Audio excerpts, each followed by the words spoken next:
sharing with you Saturday. This was a really interesting article. This is about medical trauma. I know we often talk about PTS or PTSD, so it's a little bit different. So medical trauma is actually experienced as a direct result to a medical procedure, an illness, or a hospital stay or event that's had a lasting effect. And so I think this is really interesting. But according to Pain Scale, as we were just talking about that, in an article titled "What to Do When Medical Trauma Interferes with Current Medical Care," the author actually shares the following.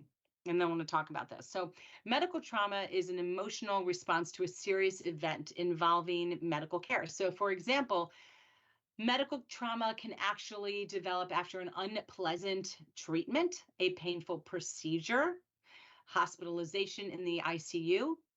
Medical trauma can also occur when an error is made. And I think that probably happens a lot, such as when the wrong medication gets prescribed or a surgical mistake leads to a complication. Sometimes experiencing medical trauma or PTSD from a medically related event can be especially problematic because it makes us not want to go back. It makes us not want to have a follow-up. It makes us not trust taking medications or not even agreeing to a procedure. We just lose trust. It's part of the traumatic experience. And here's the 6 steps that you can kind of take when you find that trauma is interfering with your care. So number 1, consider your appointment times. And I know our board member, Tammy, often talks about that she designates certain days of the week, and only those days will she agree to see medical appointments. She will not let it be willy-nilly, this week's Tuesday and Monday and next week's Thursday and Friday. She dedicates and knows in her mind that on Thursdays, every Thursday of the month, I'm making that day up, but that's going to be the day that she secures for doctor's appointments. Doesn't care how many she has in a day. She gives herself that day. It helps her process it and prepare for it.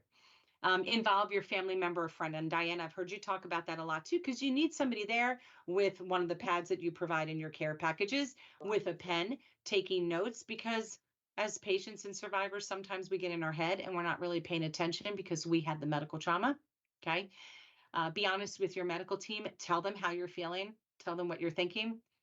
Mindfulness, as Josh discussed earlier. Try the breathing techniques. Try to ground yourself. Try to just be more present in that moment and away from the medical trauma that's not happening to you right then and there.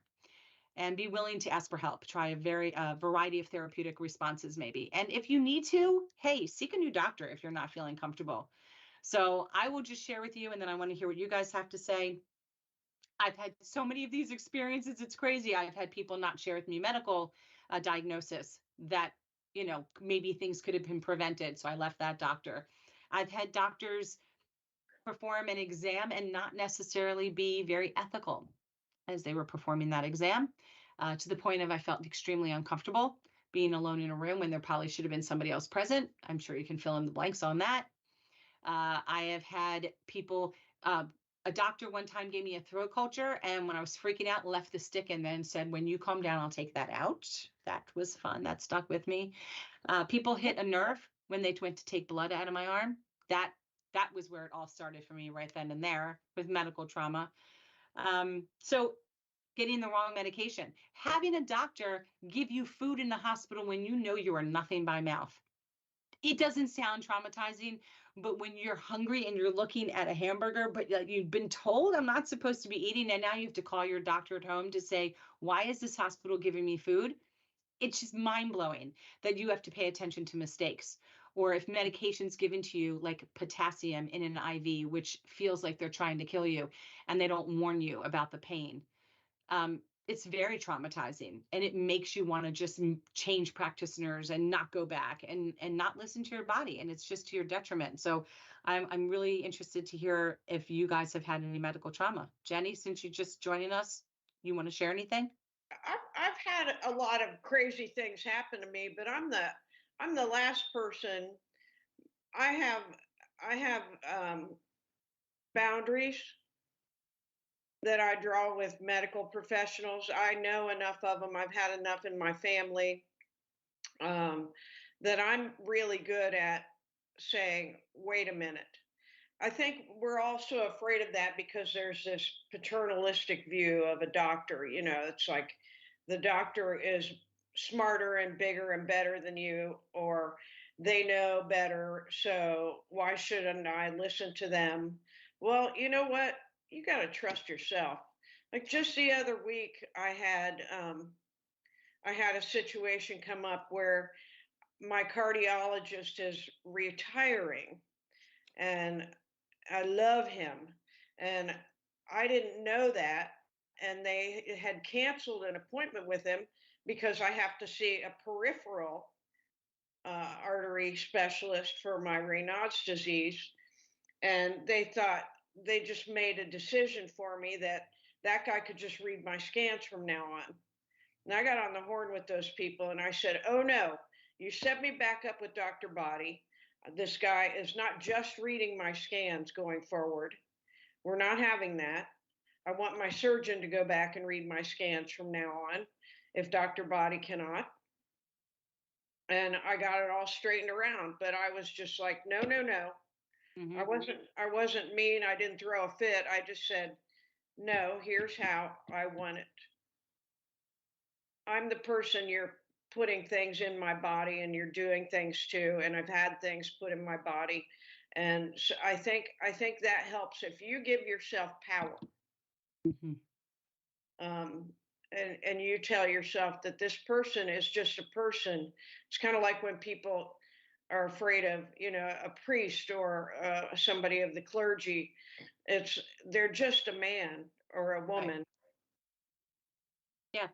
They end up having this not self-imposed, we impose a godlike complex Yes, yes, association. Well, we also grew up in a time where teachers, police, doctors, everybody is Mr. or so and so or doctor. We addressed people differently. They were just given respect.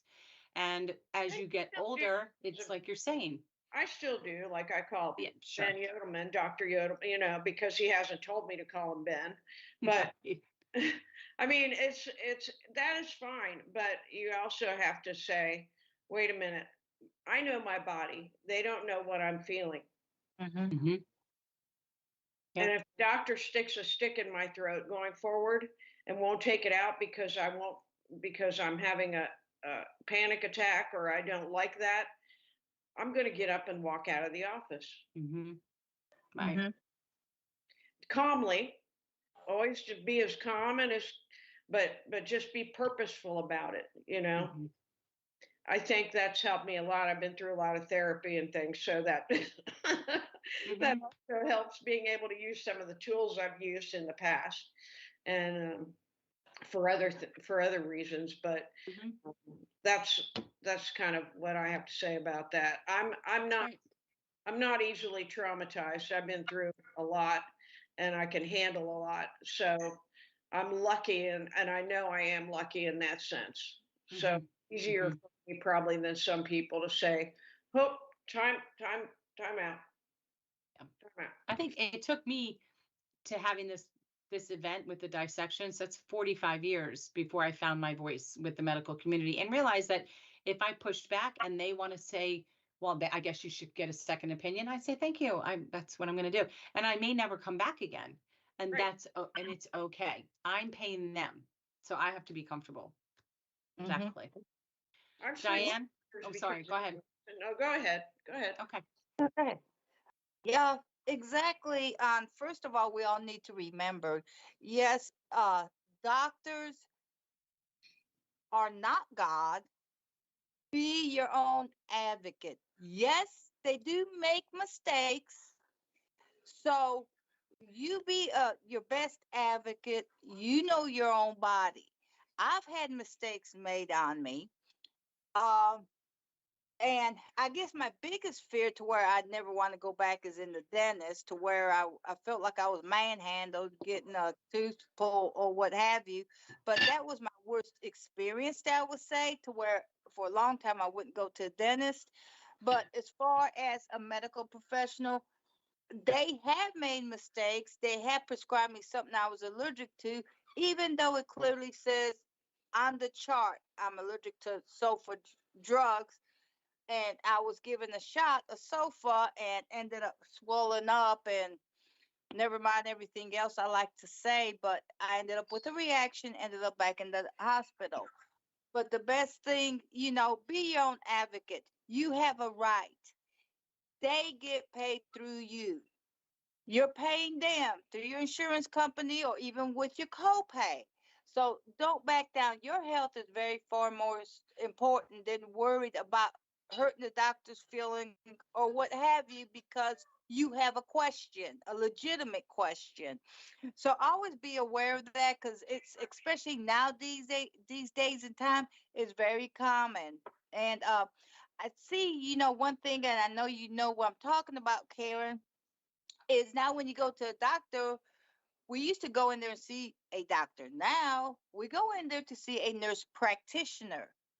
So always, they made a mistake. I want to say about 4 or 5 months ago, Karen, with the Ricky and his COVID deal, and heart attack wasn't a heart attack, and that went on again between the miscommunication between the physician and the nurse practitioner.